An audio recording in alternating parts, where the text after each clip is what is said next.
ilgai laukti Tapino istoriją. Kaip ir kodėl Tapinas parašęs taip mane. Tuo metu grįžau iš Anglijos į Lietuvą ir įkūriau nekilnojamo turto agentūrą. Pas mane dirbo apie 18 brokerių ir aš sugalvojau nusipirkti Facebooką. Buvo populiaru, visi pardavinėdavo aplinkui Facebookas.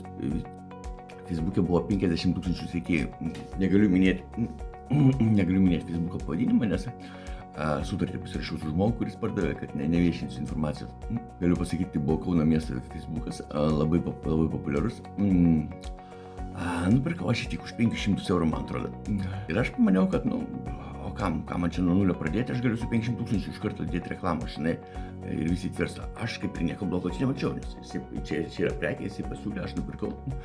Ir aš visus perspėjau iš karto tam puslapį, kad puslapį informacija bus keičiama, kad kryptis bus keičiama, kad šiol tai yra nekilnojamo turto agentūros puslapis. Visą puslapį informaciją ištryniau ir pradėjau savo kelti. Jokių pretenzijų nebuvo, gal 4 mėnesius, gal 3, gal 5. Ir vieną rytą man parašo draugas, žiūrėk, apie tave Tapinas straipsnį parašė. O straipsnis didžiulis.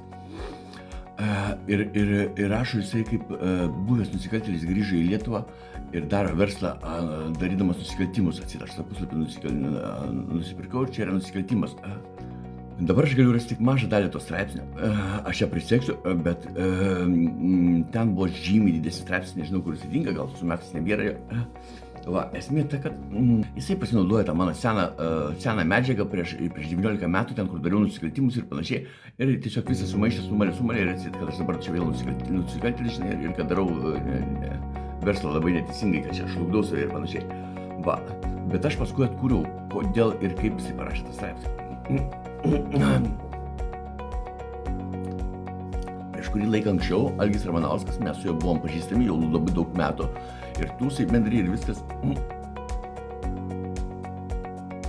Jie draugeliai, supranti. Susipykęs aš su Algiu buvau, ne su Tapinu. Tapiną aš vis nepažinau.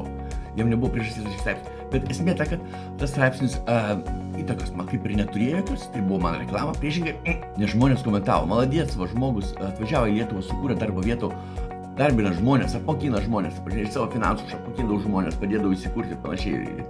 Bet per vieną dieną gal iš manęs pasišalina apie 5000 žmonių iš Facebooką.